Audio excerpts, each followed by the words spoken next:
Hi there, I'm Lorraine Shepherd. I'm a solution-focused hypnotherapist from Llangorse in Wales. And this is a talk that I gave to the Builth District Running Club. And it really does apply to any runner of any capability, wherever you are on your journey. So whether that's running your first 5K or your 10th marathon. And I should say up front that I am not a sports person at all. But I am fascinated by our brains, what makes us tick and how we can get the very best out of ourselves. So I actually saw a hypnotherapist myself many years ago, and it really shifted something in me. And being the persistent and curious person that I am, I had to figure out why, which is why I've trained to do the work that I do. So when we hear hypnotherapy, we might think of the hypnosis and maybe funny stage shows or maybe some creepy guy with a pocket watch. And when we think of therapy, we might think of dredging up childhood trauma. Now, I don't actually do either of those things. I'm solution focused, so we look forward, we don't look back. And sessions with me are generally really positive, and they're really relaxed as well. And unlike a lot of other traditional therapies, a lot of people actually quite look forward to coming to see me, which is really, really nice. And honestly, some of the results that I've seen have really humbled me. So what I do is I help to make people's brains a nicer place to live. It's not magic. There's solid science behind it, though I won't lie, sometimes the results surprise even me. So I'm hoping that something that I say today will resonate, whether that's personally or with your running. So let me show you how it works and what's maybe been getting in the way of you running your best runs. So first off, there's what I like to call your modern human, and that is your prefrontal cortex, and it's your thinking brain. So that's the bit that's sitting here right now, probably wondering if I actually know what I'm talking about. This is the part that plans your training schedule, understands your pacing strategy, sets your goals, is logical, sensible. And this is a bit that says, I've run 10K loads of times, I can absolutely do this. Then there's your caveman. So this is the emotional centres in your limbic system. And the most influential part of this area of the brain is the amygdala. So this is your protective brain. It's ancient, it's been around for millions of years, and it's got one job, and that is to keep you alive. Think of it as your alarm system. Now here's the crucial part. So your caveman is faster than your modern human, and it's stronger too. It reacts first before you've even had a chance to think, and it doesn't work in logic or reason. So when your caveman sounds the alarm, and it triggers what I like to call your pharmacist. So that is your hypothalamus. This triggers the release of chemicals. When the caveman says danger, you get stress chemicals. So that's your cortisol and adrenaline. Your heart starts racing, your legs get heavy, and your breathing gets shallow. But it also dispenses the good stuff too. So when your caveman's feeling safe, you get endorphins and dopamine, and that runner's high, that confidence and motivation. Your pharmacist works both ways. It just depends on what the caveman's asking for. Your brain also has your hippocampus, and I like to call that your filing cabinet. So it stores away all your habits and memories and automatic responses. It's filed away every hill that you've ever climbed, every race you've ever done, and every time that you've hit a wall. So now you've met your filing cabinet, let me show you how the caveman actually uses it. And this is where it starts to get really interesting. So your caveman can't think creatively or come up with new solutions. It just checks what's filed away. What did we do last time? Did we survive? Right, let's do that again. So if your filing cabinet has mile 8 equals wall stored, then your caveman will keep running that program because last time you've survived. So that's the team inside your head. Let me show you what happens when they're all in action. So something happens, let's say that you see a hill ahead. Everything stored about hills in your filing cabinet has two parts. The emotional feeling, how hills feel to you, and the factual memory, what actually happened. So your caveman gets first dibs, and instantly it pulls the emotional file. Hills equals struggle, threat, and hard work. Sees that as some sort of danger. It sounds the alarm and floods you with chemicals. You feel your energy drop before you've even started climbing. A few seconds later, your modern human catches up. Actually, we've run hills fine before. Too late. Your caveman's already reacted. The chemicals are already in your system. So this is why positive thinking on its own doesn't work. You can tell yourself, I'm good at hills, I've done this before. But if the emotional tag says threat, then your caveman's reacting to that before your facts even matter. It doesn't listen to logic, it can't. That's a bit like trying to reason with a smoke alarm while the building's on fire. The smoke alarm does not care about your logic, it's just doing its job. So this may sound a little out there, but it's really useful and it's something that I use myself. So next time you feel that dread, try just saying to yourself, thanks for the heads up, but we're fine, we've got this. You're not dismissing or arguing with your caveman, you're just letting it know that it's been heard. And a caveman that feels heard doesn't need to keep shouting any louder. Now imagine that you've got a stress bucket inside of you. So every time you worry about running, every time you catastrophize, stress goes into that bucket. And here's the thing, so your caveman can't tell the difference between a real threat and an imagined one. So when you're lying in bed the night before a race thinking, what if I hit the wall? What if I can't finish or everyone's faster than me? Your caveman thinks that you're facing real danger. And maybe you start thinking through these scenarios 50 times. By the time you actually finish that race, you've been to 51 races and 50 have been disasters. So your modern human, trying to help by planning for every bad outcome, is actually filling your stress bucket. Every worried what if is another invitation for the caveman to sound the alarm. And when that stress bucket overflows, the caveman drowns out everything else. You're now in constant threat mode. This is why sometimes small things feel overwhelming, why you can't just calm down. Your caveman's calling the shots and he becomes negative, obsessional and vigilant. And this can also show up as irritability, feeling overly anxious or totally unmotivated. So let's say that you're running along and mile 8 hits every single time. Your legs are burning, you feel like you could keep going, but your brain's going, nope, we need to stop.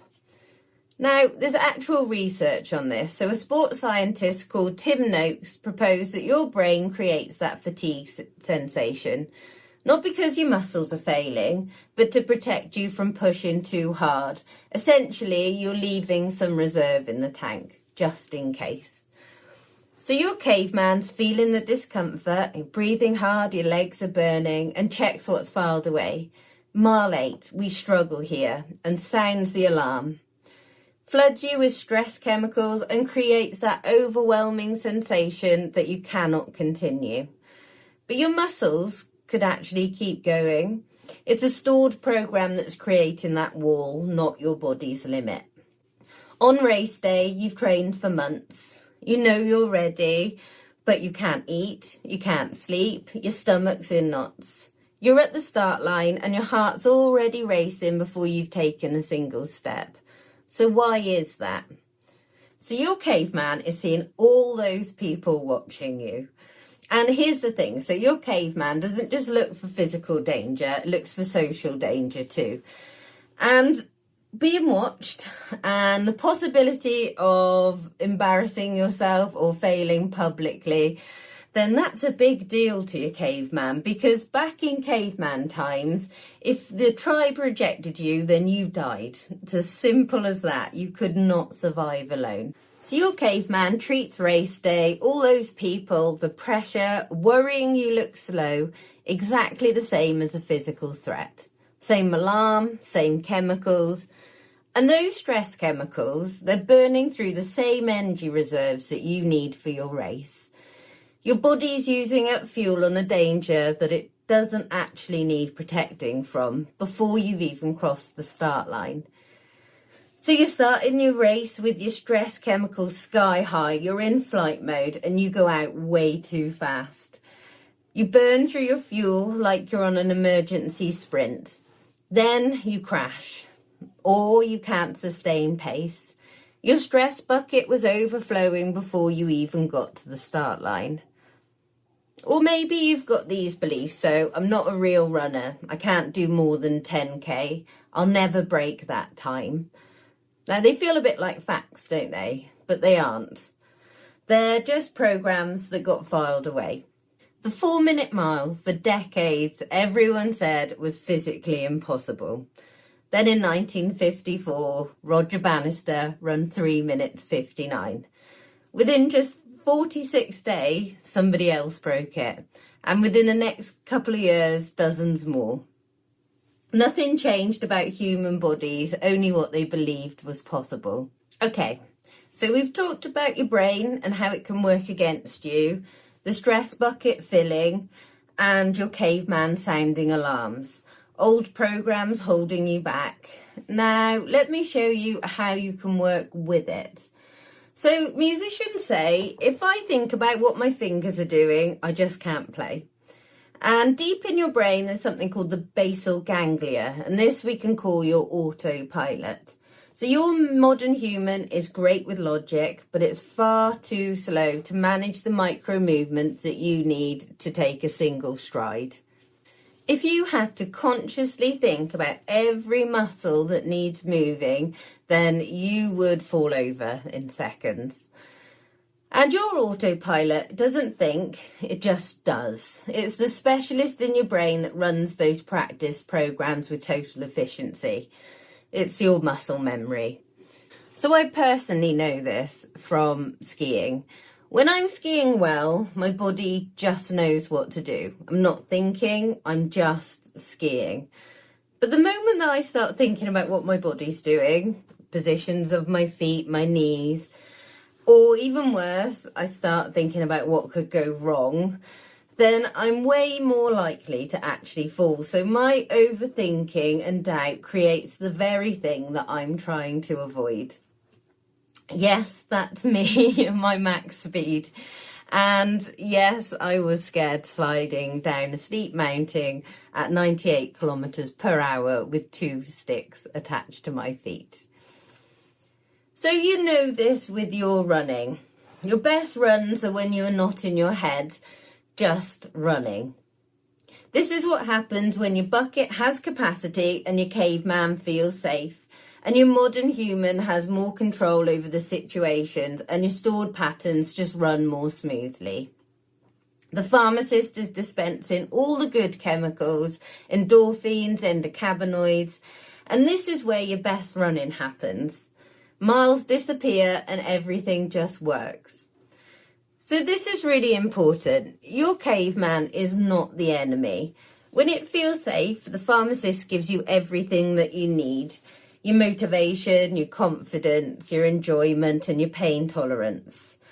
The ability to push when it counts. The problem is only when it thinks there's a danger.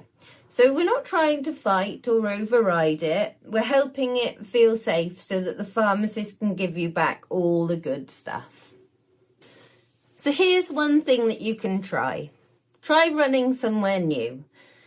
When you run the same route, your filing cabinet has every landmark tagged with "this is where it gets hard," but a new route has no files, no emotional tags, and your body still knows how to run. It just doesn't have old patterns telling it when to stop. Same goes with your watch. Controversial one, I know. If it's not on Strava, then it didn't happen. But every time you check your pace, you're inviting your modern human to start analysing. And if the number isn't what you wanted, then your caveman reads that as a threat. Try running by feel sometimes and just let your body set the pace instead of a screen. So here's something worth knowing. When you're running, your body is sending signals to your caveman that look a lot like you're in danger. So your heart's pounding, you're sweating, your muscles are burning. And these are the exact same physical sensations your body has when you're under threat. So your caveman has to interpret those signals.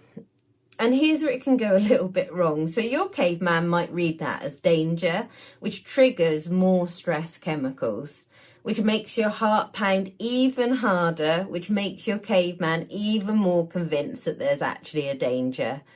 But here's the thing. You can interrupt that loop using your body, not just your thoughts. So when your caveman sounds the alarm and floods you with stress chemicals, that chemical hit only lasts about 90 seconds.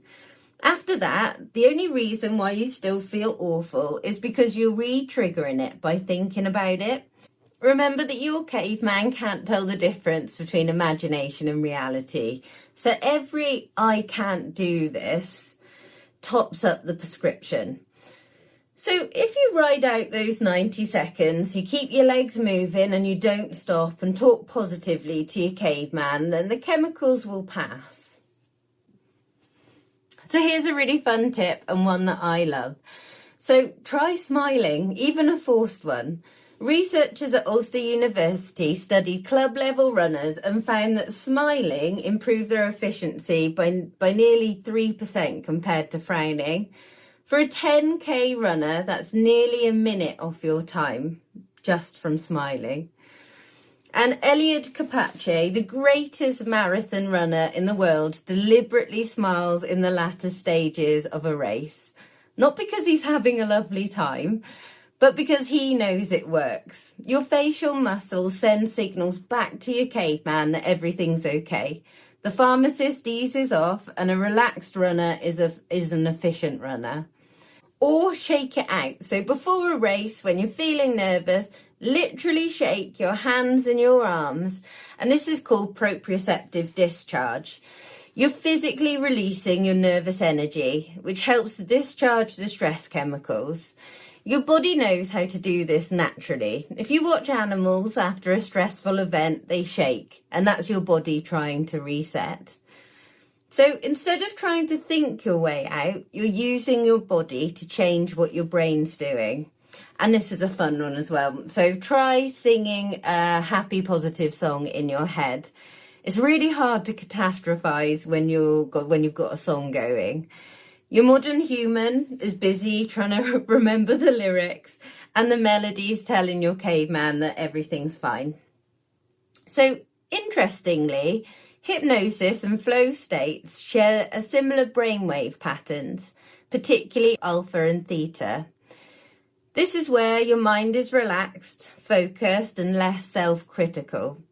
It's a similar absorbed state to the one you experience when you're fully in the zone. So we're not doing anything weird or mysterious.